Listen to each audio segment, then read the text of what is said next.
हाँ देखें, सभी तैयार हो जाइए।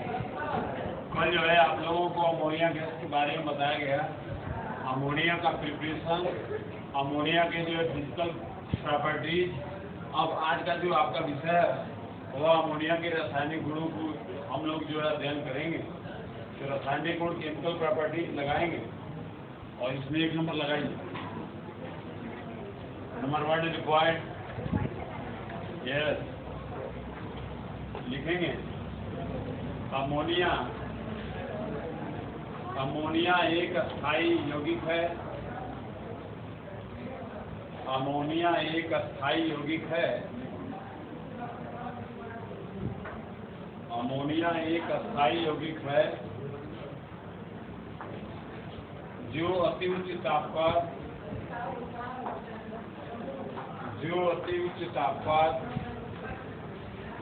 नाइट्रोजन तथा हाइड्रोजन गैस में, नाइट्रोजन तथा हाइड्रोजन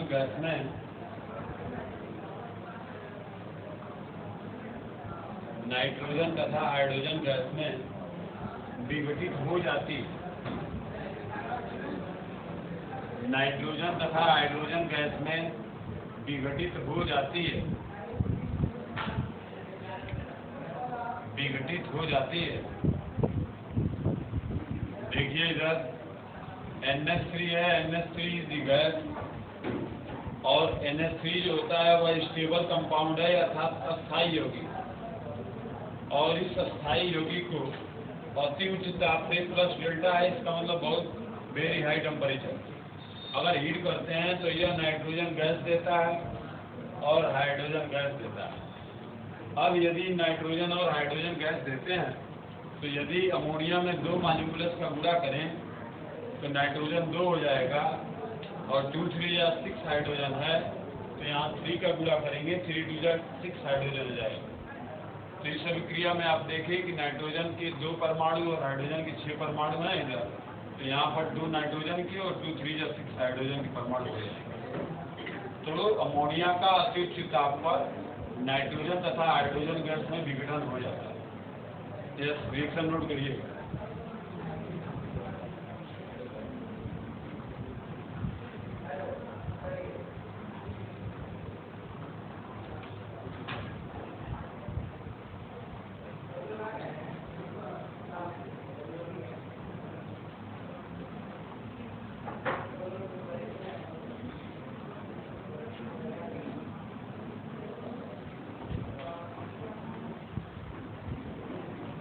हो गया, 2 नंबर लगाएंगे। नंबर 2 रिक्वायर्ड,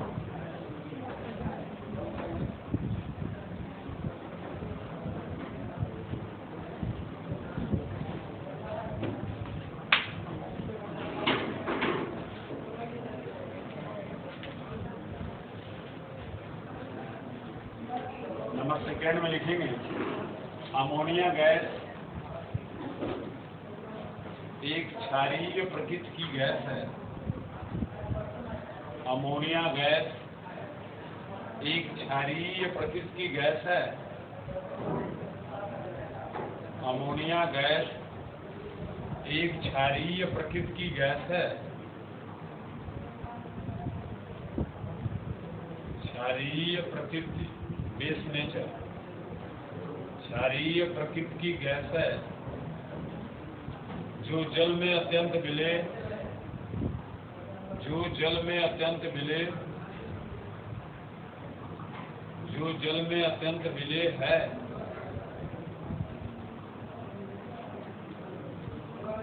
जो जल में अत्यंत विलेय है, इसका जलीय विलयन क्षारीय होता है।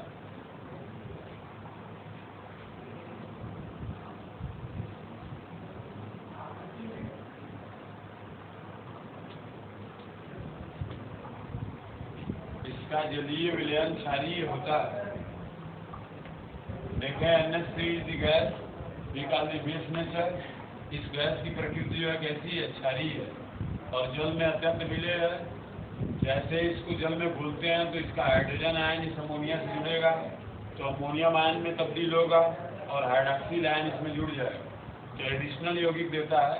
any two reagent material including to each other and give us to only one product, then the reaction is the name of addition reaction. तो अमोनियम हाइड्रोक्साइड में हाइड्रोक्सिल रेडिकल दिख रहा है, अर्थात यह क्या है? क्षार। क्या भैया? क्षार। NH4OH को बोलते हैं अमोनियम हाइड्रोक्साइड। क्या बोलते हैं? Ammonium hydroxide. Ammonium hydroxide.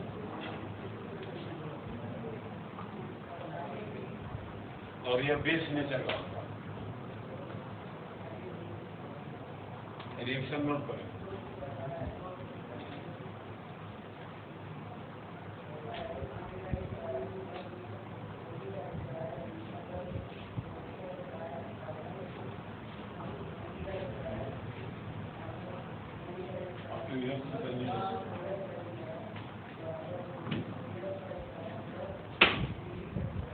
तीन नंबर बोला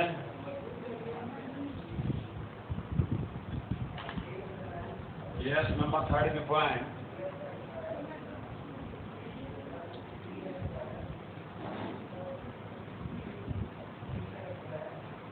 आज आप लोग कुछ बोले उसको कुछ दिक्कत नहीं, क्योंकि मैं धर्म संकट से बता। नंबर 3 नंबर देखिए, अमोनिया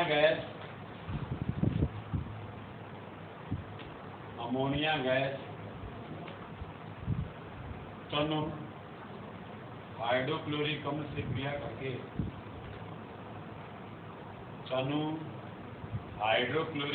क्रिया करके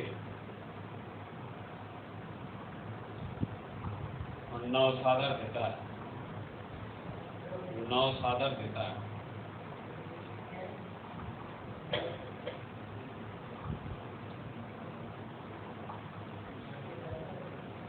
नवसादर देता है। HCl is the liquid solution, we call the diluted solution, including the ammonia gas, then the hydrogen radical including the NH3 and gives us to NH4, and chlorine and joining us to the NH4, we call the NH4Cl. इसको बोलते क्या है भैया? Ammonium chloride. क्या बोलते हैं? Ammonium chloride. Ammonium chloride को नवसादर भी कहते हैं। क्या कहते हैं बाबू? नवसादर भी कहते हैं। तो यह एक क्या है? लवण है। क्या है? लवण है, क्योंकि यह तो अम्ल है और अमोनिया गैस क्षार के सदृश से व्यवहार करता है। तो क्षार अम्लों से क्रिया करके क्या देंगे? लवण देंगे। समीकरण समझ में आया ना?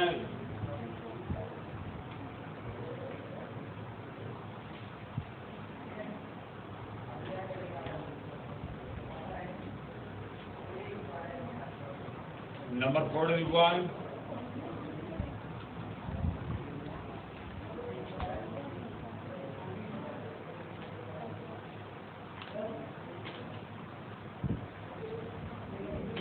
बोला? Yes, number 4 is one. लिखेंगे अमोनिया गैस को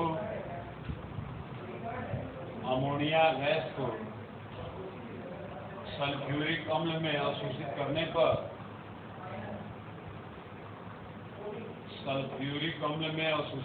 पर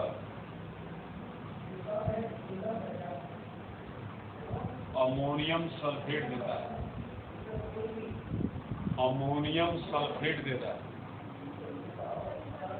अमोनिया गैस को सल्फ्यूरिक अम्ल में अवशोषित करने पर अमोनियम सल्फेट देता है। अमोनियम सल्फेट देता है। यस हो गया। देखिए यह है भैया H2SO4, इसको कहते हैं सल्फ्यूरिक एसिड, और यह है बाबू NH3, इसको कहते हैं अमोनिया गैस। यस, अब इस H2SO4 को लिख सकते हैं बाबू H into HSO। It is two radical, hydrogen radical and hydrogen sulphate radical. और यहाँ NH3 है, एक हाइड्रोजन एक जो है NH3 से क्रिया करेगा तो एक अमोनियम आयन मिलेगा। तो यहाँ हाइड्रोजन एक और एक कब हो दूर है, इसका मतलब 2NH3 दो अमोनिया केवल।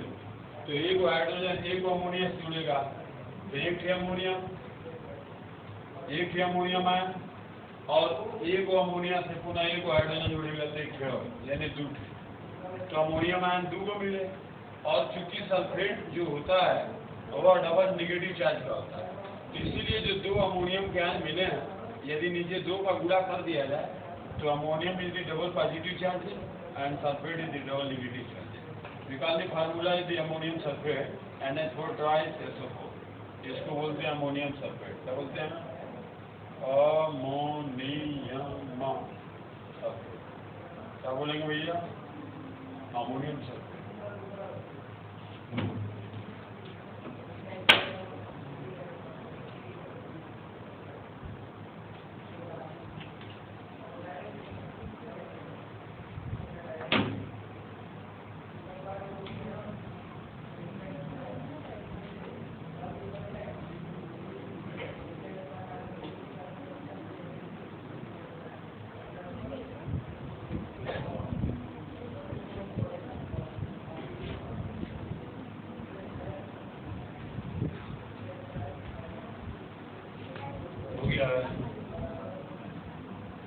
पांचवा नंबर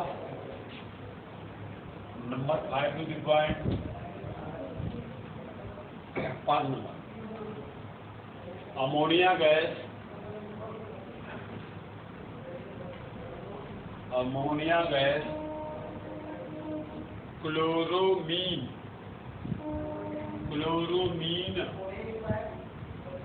क्लोरोमीन के साथ क्रिया करके हाइड्रोजन देता है। क्लोरोमीन के साथ क्रिया करके हाइड्रोजन देता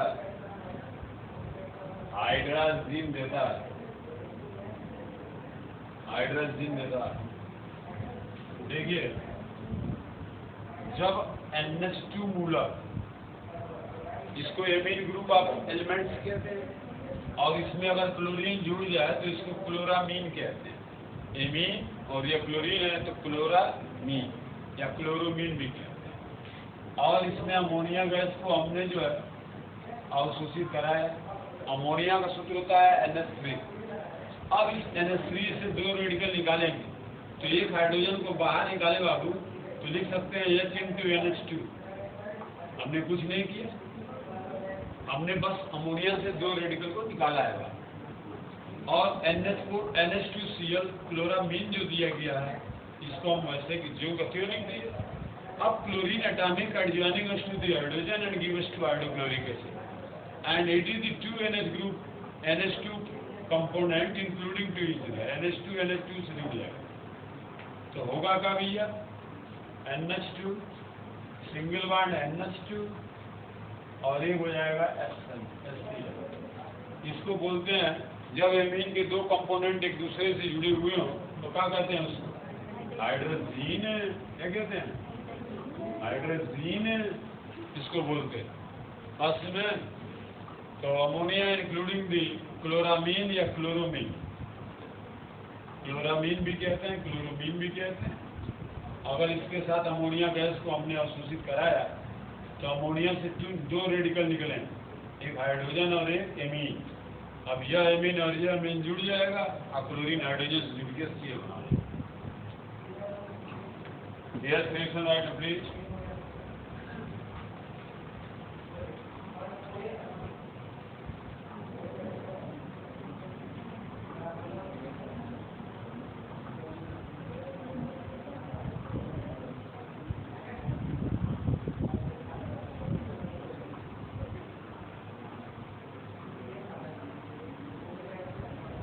हो गया?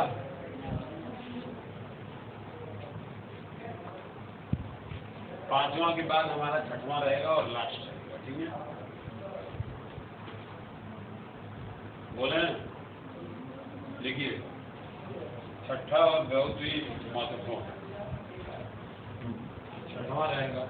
देखिएगा, साल्वे की अमोनिया सोडा विधि द्वारा 6 नंबर में लिखेंगे। साल्वे की अमोनिया सोडा विधि द्वारा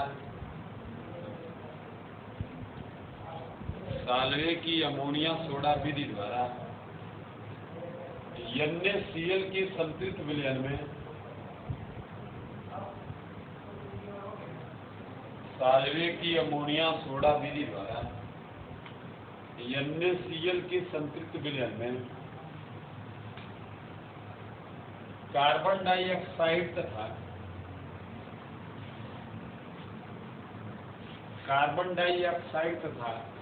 अमोनिया गैस प्रवाहित करने पर कार्बन डाइऑक्साइड तथा अमोनिया गैस प्रवाहित करने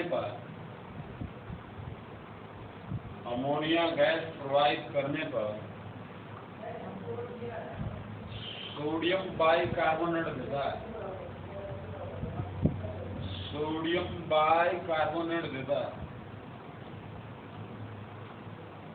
सोडियम बाइकार्बोनेट देता है जिसे तेज गर्म करने पर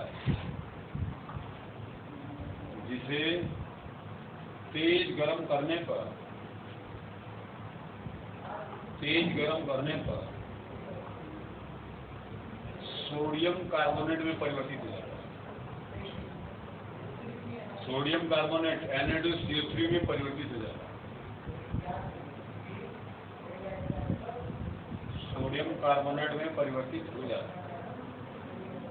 चलिए, ये इंपॉर्टेंट रिएक्शन है, बहुत ही बेहतरीन, देखेंगे, थोड़ा सा बड़ा है। सबसे भैया पहले NaCl को हम ले लेंगे।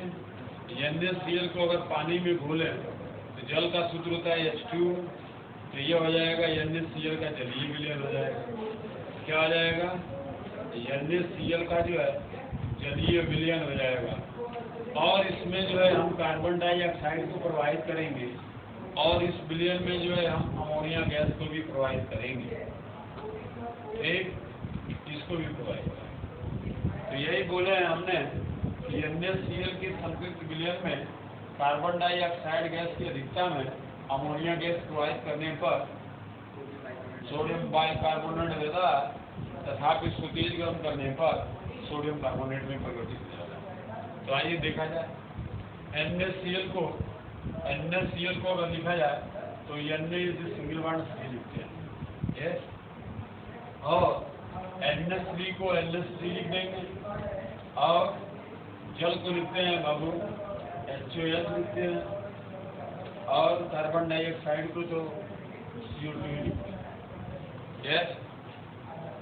अब देखो, यहाँ से बंद तोड़ें तो यह सोडियम परमाणु अलग होता है और जो है इस NH3 को देखें, यहाँ से इस बंद को तोड़ेंगे, यह हाइड्रोजन मूलक इसमें जो है जुड़ेगा, ठीक ना। तो यह NH4 समूह हो जाएगा, hydrogen including the NH3 and gives to ammonium. और यह क्लोरीन पुनः जुड़ जाएगा, तो अमोनियम के साथ जो है अमोनिया के साथ हाइड्रोजन जुड़ा तो अमोनियम हुआ और क्लोरीन जुड़ेगा तो अमोनियम क्लोराइड हो जाएगा। क्या हो जाएगा? अमोनियम क्लोराइड हो जाएगा, पहली बात। दूसरी बात, इस सोडियम के साथ देखिए क्या जुड़ता है, अगर इसको एक साथ जोड़ दिया जाए तो H और 1 oxygen element including the carbon dioxide निकाल दी CO3, तो CO3 CO2 चेंज हो जाएगा तो CO3 हो जाएगा। और CO3 जो है कंपोनेंट, अगर सोडियम वहाँ जुड़ जाए तो NaSCO3 हो जाएगा। क्या हो जाएगा? NaSCO3। The SCO3 component is the name of bicarbonate component, including sodium atomic. Sodium is the alkaline metal element. So the alkaline metal element is the first nomination, sodium bicarbonate. क्या बोलेंगे इसको? Sodium bicarbonate, ठीक, sodium bicarbonate हो गया। अब second attempt में, ये तो फर्स्ट अटेम्प्ट हो गया, सेकंड अटेम्प्ट में हम क्या करते हैं कि सोडियम बाइकार्बोनेट को ले लेते हैं। किसको ले लेते हैं? सोडियम बाइकार्बोनेट को ले लेते हैं और इसको तेज गर्म करेंगे। क्या करेंगे? तेज गर्म करेंगे। तो चूंकि हमको मिलता है सोडियम कार्बोनेट Na2CO3 मिलता है, तो Na हमको जो है 2 चाहिए। Na के कितने परमाणु? 2। तो यहाँ 2 का अगर गुणा करें NaSCO3 में तो Na 2 हो जाएगा कि नहीं हो जाएगा? तो Na 2 हो गए और CO3 जो है 2, एक CO3 को हमने इसमें इंक्लूड किया है। और यह H भी 2 दिख रहे हैं, तो इसको हम अगर H2 लिखें और जो 1 मॉलिक्यूलर CO3 का बच रहा है, रिमेन बच रहा है, उसमें से एक ऑक्सीजन को निकालिए और इसके पास जोड़ दीजिए तो H2 हो जाएगा। और जो CO3 बच रहा था उसमें से एक ऑक्सीजन निकल गया, तो अब वह CO3 CO2 में तब्दील हो गया। किसमें तब्दील हो गया? Carbon dioxide. तो ये क्या बना? सोडियम कार्बोनेट बना। सोडियम कार्बोनेट बना। तो यही बोला गया है कि NaCl के जलीय विलयन में कार्बन डाइऑक्साइड गैस की अधिकता में अमोनिया गैस प्रवाहित करने पर सोडियम बाइकार्बोनेट देता है, तथापि सोडियम बाइकार्बोनेट को तेज गर्म करने पर सोडियम कार्बोनेट देता है, जल देता है, कार्बन डाइऑक्साइड देता है। यह है reaction 2 step.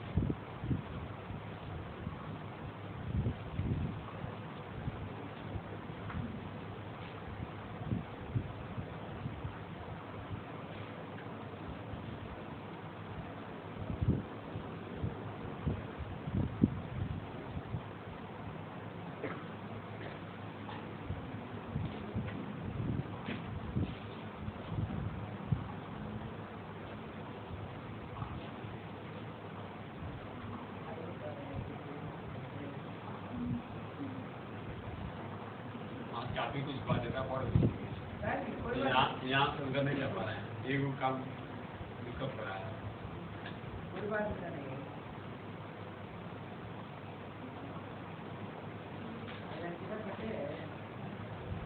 Happy birthday to you. मिठाई किया हुआ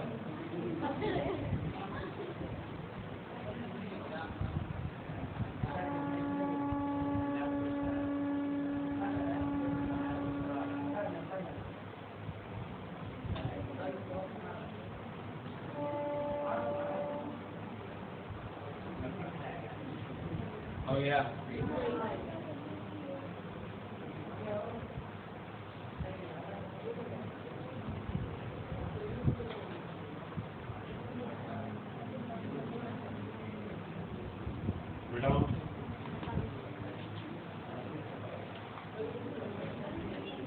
मैं ऊपर का बैठा रहा हूँ, यही तो सबसे पहले। अब इसके बाद हमारा जो है अगला रहेगा उपयोग। क्या रहेगा भैया? यूज।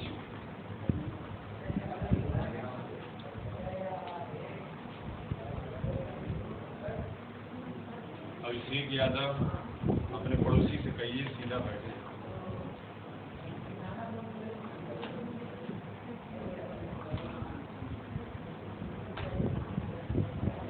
हो गया भैया, उपयोग हेडिंग लग गया। यस लिखेंगे। अमोनिया गैस का प्रमुख उपयोग। अमोनिया गैस का प्रमुख उपयोग अमोनियम हाइड्रॉक्साइड अभिकर्मक बनाने। अमोनियम हाइड्रॉक्साइड अभिकर्मक बनाने,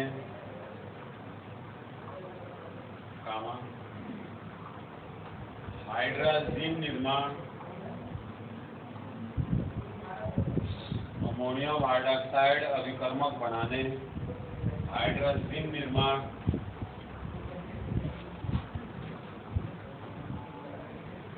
हाइड्राजीन निर्माण साल्वे की अमोनिया सोडा विधि में।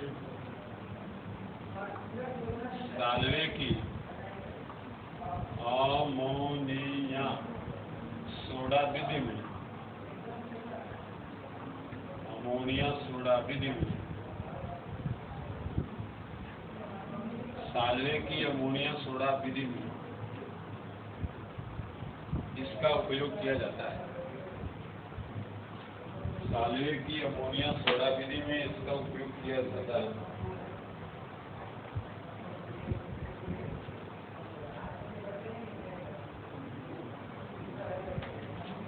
देखिए भाई, हमारा जो भी अमोनिया का प्रोसीजर था, इसमें अमोनिया का प्रिपरेशन पढ़ा आप लोगों ने, प्रयोगशाला विधि, उसके बाद फिर उसमें एक औद्योगिक विधि जिसे हम बोलते हैं फाइबर विधि, उसको भी हमने बताया, और 2-3 अन्य साधारण विधियों को भी बताया।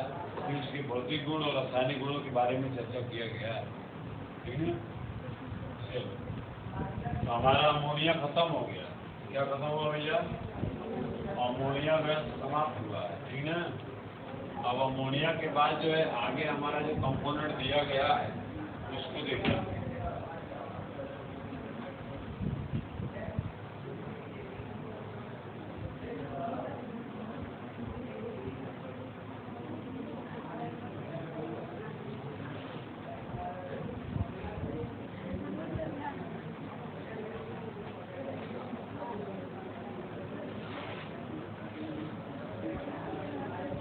एक छोटा हेडिंग लगाइएगा, अमोनिया में संकरण की प्रकार।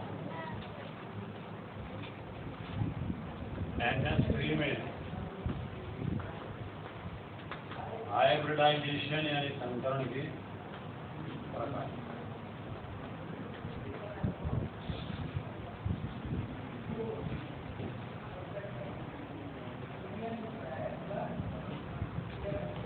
चलिए देखिएगा, लिखना नहीं है, समझना है, बाद में नोट करिए, आगे देखना है। देखिए, जब नाइट्रोजन से 3 हाइड्रोजन जुड़ा हुआ हो तो उसे नाइट्रोजन के हाइड्राइड यौगिक कहते हैं, और यह एक अस्थायी यौगिक है जिसका बंधीय संरचना यानी ट्रिपल बॉन्ड NH3 होता है, और इसमें पहला परमाणु नाइट्रोजन है जिसके अंतिम संयोजी कोष में 5 इलेक्ट्रॉन, दूसरा परमाणु हाइड्रोजन है जिसके अंतिम संयोजी कोष में 1 इलेक्ट्रॉन। नाइट्रोजन का अगर आप बाउ नियम से इलेक्ट्रॉनिक विन्यास करते हैं तो 1s2 2s2 और 2p3 होता है, और इसका अगर करते हैं तो 1s1 होता है। तो नाइट्रोजन के अंतिम संयोजी कोष में जो है आपको p कक्षक प्राप्त होता है, और p कक्षक में जो है आपको जो बंडल होते हैं वो 3 होते हैं। पहले बंडल को px, दूसरे को py, तीसरे को pz कहते हैं। Then the p orbital is the maximum number of electron in the third electron. Then the hood नियम से अगर आप इसका इलेक्ट्रॉनिक विन्यास करेंगे तो सब में एक नहीं भरेंगे। हुड नियम कहता है any element in the last orbital is the total number of electron is the maximum number of electron in the same direction in per orbital, and minimum number of electron in the opposite direction in per orbital. That we call the rule is the name of Hund law. जहाँ तक संभव हो अधिकतम इलेक्ट्रॉनों को समदिश तथा न्यूनतम इलेक्ट्रॉनों को विपरीत दिशाओं में भरते हैं, इसे हुड का नियम कहते हैं। और इसमें अगर यस कक्षक है भैया तो इसका एक बंडल में 1 इलेक्ट्रॉन हो गया। अब यहाँ पर लेके आइए, ऊपर बना दें। देखिए, नाइट्रोजन का आपका जो बंडल है उसको हमने ऐसे बना दिया, 1 2 3 px py pz, और यस कक्षक इसका भी होगा, इसका भी 1s1 होगा, इसका भी 1s1 होगा कि नहीं बाबू? तो ये भी इलेक्ट्रॉन इसका भी होगा। ज़्यादा ऊपर मत बनाइए, ज़्यादा ऊपर नहीं बनाइए, यहाँ बनाते रहें तब।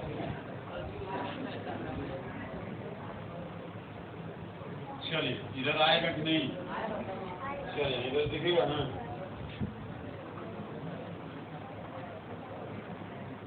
वन इसका 1 इलेक्ट्रॉन, और यह आपका क्या था अंत में 2p3 था ना, इसका 1 इसको बोलते हैं px orbital, py orbital and pz orbital. नीचे वाले हाइड्रोजन का 1s1 और इधर वाला हाइड्रोजन का 1s1। और ध्यान दीजिए, यह यस कक्षक इसमें अगर देगा, अगर एक संकरण करे तो इसको sp संकरण कहते हैं, और sp संकरण में सिग्मा बंद होता है। यह भी इसमें अगर संकरण करेगा, यह भी इसमें संकरण करेगा तो अपोजिट डायरेक्शन, और इसको युग्मित कर देगा। ये इसमें जाएगा तो इसको युग्मित करेगा, ये वाला इसमें जाएगा तो इसको युग्मित, ये वाला इसमें जाएगा तो इसको युग्मित करेगा, और ये वाला इसमें जाएगा तो अपोजिट डायरेक्शन, ये वाला इसमें जाएगा तो अपोजिट डायरेक्शन। इसका मतलब एक sp संकरण sp y वाला होगा, यहाँ सिग्मा 1, एक जो है sp z वाला होगा सिग्मा 1। इसका मतलब NH3 में 3 सिग्मा बंध बन रहे हैं। कितने सिग्मा बंध बन रहे हैं? 3 सिग्मा बंध बन रहे हैं। तो बंधों की संख्या जो है, सिग्मा बंधों की संख्या 3। और जब संकरण का प्रकार पूछे तो जब किसी तत्व के परमाणु के पी कक्षक किसी दूसरे तत्व के परमाणु का यश कक्षक, और यश कक्षक की संख्या चाहे 1 हो, चाहे 2 हो, चाहे 4 हो, उससे मतलब नहीं है। जब किसी तत्व के परमाणु के पी कक्षक द्वारा किसी अन्य दूसरे परमाणु के यश कक्षक के द्वारा अतिव्यापन होता है, कक्षकों का अतिव्यापन होता है, तो उसे sp संकरण कहते हैं। तो यहाँ पर sp संकरण तो हो रहा है, लेकिन एक बात यहाँ गौर करने वाली बात है कि पी के कितने बंडलों में हो रहा है? तीनों में जा रहा है ना, तो इसलिए यहाँ पर 3 लगा दें। अगर 2 बंडल में जाता है केवल तो sp2 लगते हैं। अगर 1 बंडल में केवल जाता है तो इसको sp कहते हैं। तो इसको बोलेंगे sp3 संकरण। यश कक्षक 3 को अगर हो या 2 को हो या 4 को, उसका मतलब नहीं, केवल 1 हो। लेकिन पी के कितने बंडल में जाएगा उसका नंबरिंग इसको दिखाएंगे। sp3 संकरण। तो संकरण का प्रकार हो गया भैया sp3 संकरण। और जो है सिग्मा बंधों की संख्या हो गई आपको 3 सिग्मा। बस मैन ये होता, इसको नोट किया जाए। आप लोग नोट कहाँ से करेंगे? आगे इसको नोट करेंगे, आगे बंधीय संरचना देंगे, फिर इलेक्ट्रॉनिक विन्यास, घूर्ण नियम के बाद फिर जो है कैसे कैसे हुआ इस कंडीशन को दिखाएंगे, सिग्मा बंधों की संख्या को और संकरण के प्रकार को दिखाएंगे। हो गया जी? अच्छा, यहाँ से दिखता नहीं आप इधर खड़े हो गए? अच्छा, इस साइड खड़े हो जाए। अब ठीक है, और पास में अब सही है। अच्छा, जो रुक जाइए, उसको लिख नहीं, आगे तो पहले इसको नोट करना है ना। सबका हो गया नहीं, पहले इसको नोट करिए ना। इसको जब नोट कर लीजिए फिर सभी लिखेंगे और क्या करेंगे। ये भी क्या बात कोई पूछने वाली है?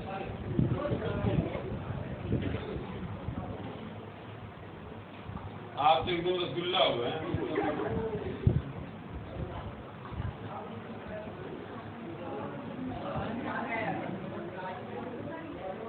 हो गया। NH3 में संकरण के प्रकार में सबसे पहले फाउंडेशन स्ट्रक्चर, उसके बाद आप पाउंड से इलेक्ट्रॉनिक विन्यास, उसके बाद घूर्ण का जो है दिखाएंगे। फिर जो है जहाँ जहाँ परमाणु है उसके अनुसार बंडलों को दिखा के संकरण दिखाएंगे। संकरण में कितने सिग्मा बंध हुए हैं और संकरण का प्रकार क्या है।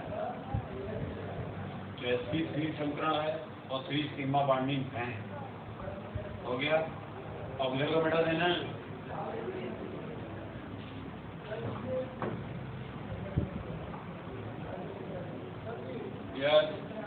यस है जी, यस बोलिए।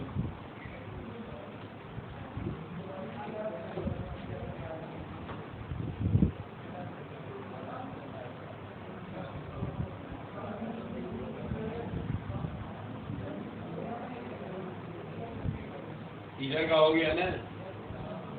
अभी कोई बच्चा ऐसा नहीं जो अभी धीरे लिख रहा है, धीरे धीरे बढ़ा दें। अब उधर का भी बैठा दें, अभी उधर नहीं बैठे ना।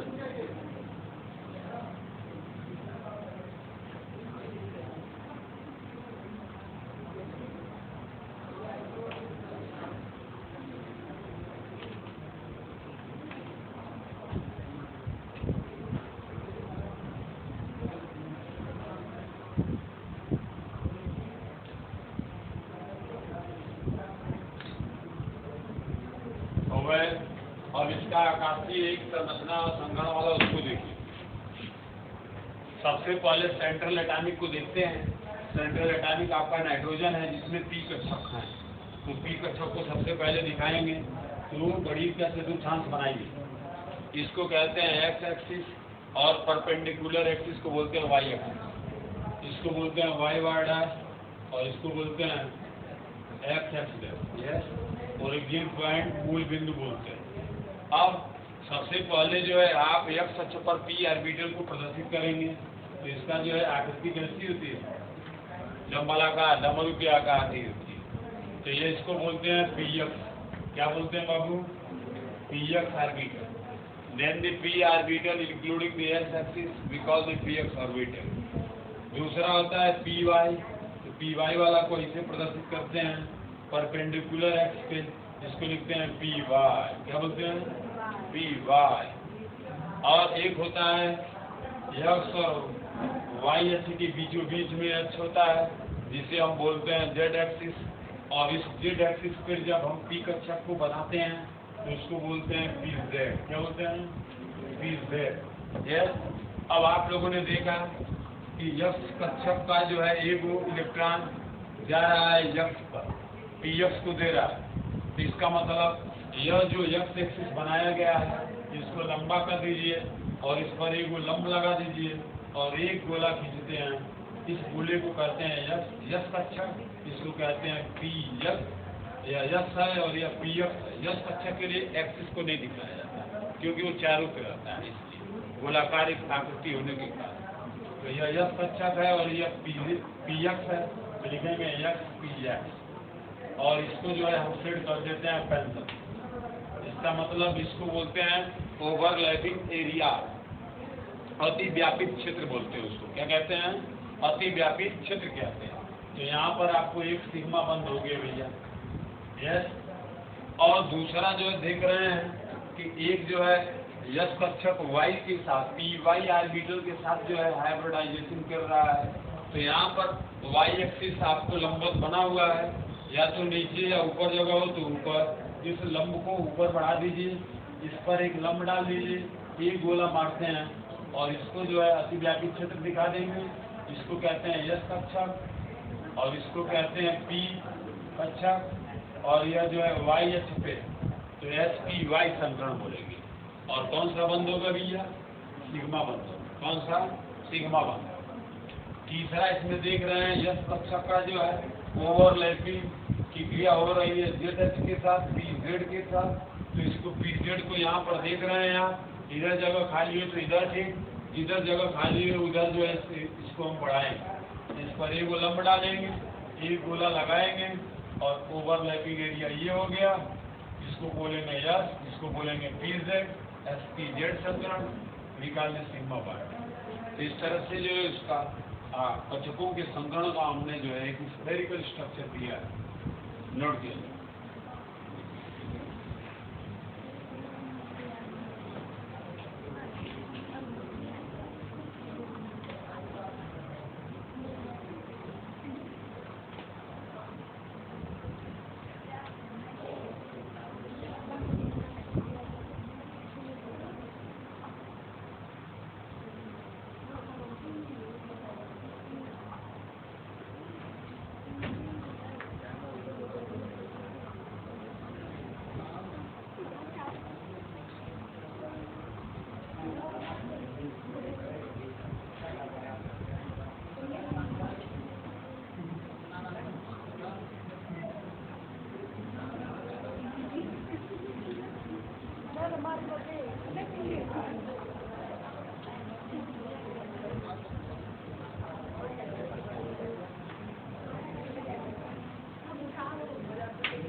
क्या बात है?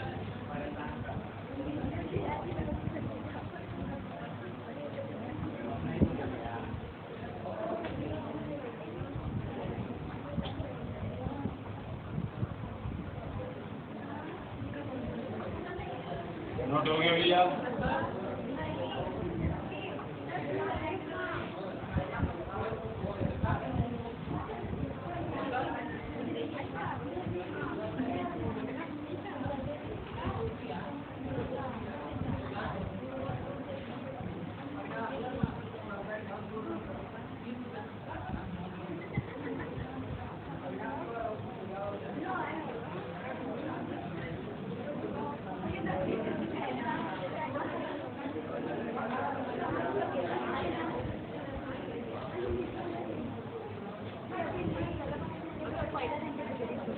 गया?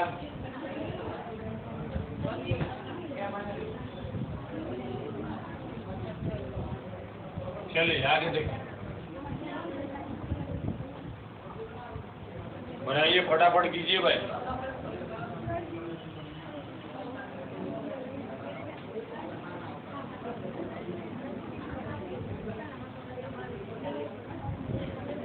हो गया? अरे क्या करना है, किस चीज देना है और चलिए देखिए आगे बताएं। इसको मैं बिठाऊंगा नहीं, इधर मैं अपना बता दूं थोड़ा सा और रही। चलिए देखिए, एक सूत्र होता है AB3। देखिए look look look at the black board. AB3 एक फार्मूला होता है। AB3 ये बताता है कि A is the central atomic and B is the 3 atomic is the external atomic adjoining us to। यहाँ पर आपको तीनों जो 5 परमाणु हैं ऐसे अगर जुड़ते हैं तो इनके जो बंध हैं, 1 बंध 2 बंध 3 बंध, नाइट्रोजन है ये हाइड्रोजन है, तो इनको आप जोड़ते हैं ऐसे तो एक जो है ट्राइगोनल स्ट्रक्चर बनता है। तो इसको बोलते हैं त्रिकोणमितीय। क्या बोलते हैं? त्रिकोणमितीय पिरामिडीय।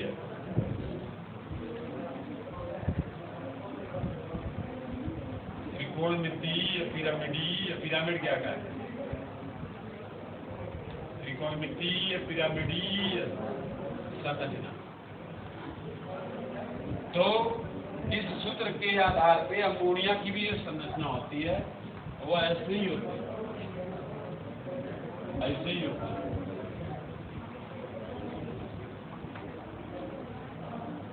Trigonal planar. लेकिन नहीं आ रहा है इसको, उसको मैं मिटा दूँ तो आप बनाओ तो नहीं आ रहा, तो उन्होंने कहा कि नहीं आ रहा। अच्छा इसको मैं मिटा दूँ, इसको अनुमति दीजिए।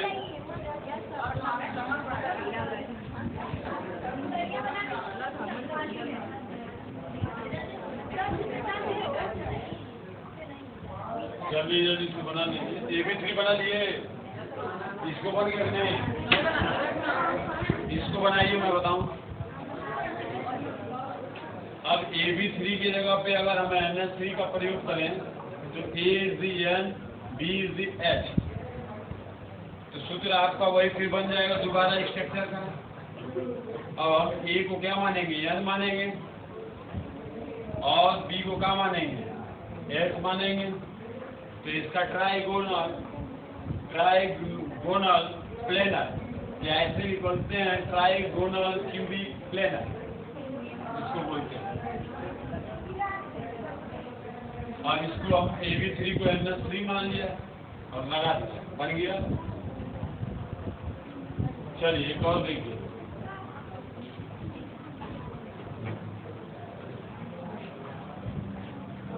इसको तो बना लिए ना आप लोग, बच्चियां लोग खाली बात करने में आगे हैं, बनाने में काफी पीछे हैं।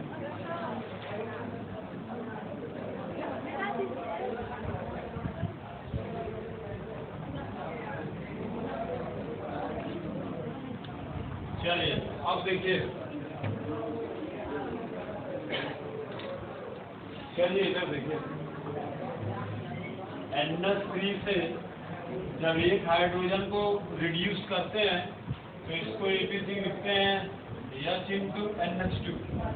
तो इसमें 2 मूलक हो जाते हैं, एक होता है भैया हाइड्रोजन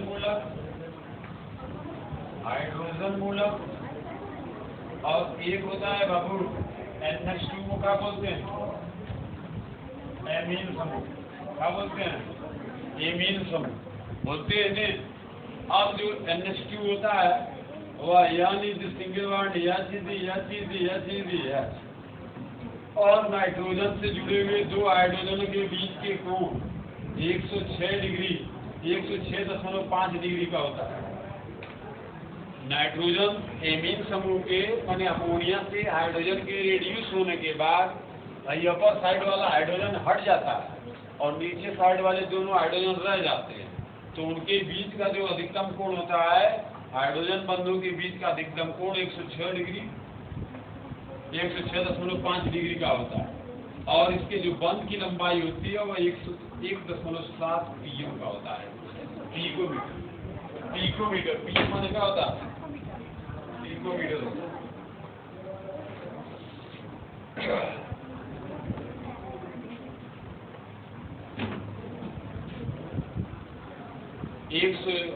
1.7 पिकोमीटर पीएम, सही है, आखिरी मेरे लिए ये नोट किया जाए। हाँ भाई, एक एक पॉइंट है आप लोगों को, अगर कोई विकल्पी क्वेश्चन बनाता है तो याद रहेंगे, तो आप निश्चित रूप से इसको सॉल्व कर लेंगे। The ammonia component, the one hydrogen reduce become the output, and ammonia component is changed onto the hydrogen radical and amine radical, NH2 group of element. NH2 is the nitrogen including the 2 hydrogen atoms. Then the 2 bonding is the maximum angle is the value of 106.5 degree, and the nitrogen and hydrogen is the length of bond is 101.7 picometre. तो इस तरह से जो है आप लोगों ने ammonia का पूरा जो है हमने खाका खींचा, अमोनिया को पूरी तरह से जो है हमने बताया आप लोगों को। अब जो है आज की कार्रवाई को मैं यही स्थगित करूंगा, और अगले दिन जो है इसका जो नेक्स्ट फास्फोरस का है उसको हम शुरू करेंगे। तो नाइट्रोजन की अभी ऑक्साइड यौगिकों की चर्चा करना है। अब अगले दिन हमें पढ़ना जो आपको है नाइट्रोजन की ऑक्साइड यौगिक, जिसमें N2 देखना है, NO देखना है, NO2 देखना है, और एक NO3 है, nitrate, nitrite, nitric oxide, nitrous oxide. तो इनको जो है 5 मिनट में 10 मिनट में इसको हम देख लेंगे। देखने के बाद फिर हम फास्फोरस में पहुंचेंगे। बात सुनिए, और जब फास्फोरस पढ़ाया जाएगा तो उसमें जो है लाल फास्फोरस, पीला फास्फोरस और ब्लैक फास्फोरस, उसके बाद फास्फोरस और हाइड्रोजन का जो यौगिक होगा फास्फीन गैस के बारे में पढ़ेंगे। उसके बाद फिर फास्फोरस के ऑक्साइड यौगिक के बारे में पढ़ेंगे। तो जैसे नाइट्रोजन में हाइड्राइड, नाइट्रोजन का हाइड्राइड यौगिक अमोनिया पढ़े हैं, वैसे ही फास्फोरस का हाइड्राइड यौगिक फास्फीन पढ़ेंगे, और नाइट्रोजन का ऑक्साइड यौगिक कल पढ़ेंगे इन सब के बारे में। वैसे ही फास्फोरस के जो ऑक्साइड यौगिक होते हैं, चाहे वो फास्फोरस पेंटाऑक्साइड हो, P2O5 हो, उसको पढ़ा जाएगा। तो पहले रेड फास्फोरस, येलो फास्फोरस और ब्लैक फास्फोरस को देख लेंगे। तो आज की कार्रवाई यही स्थगित करते हैं। थैंक यू, धन्यवाद।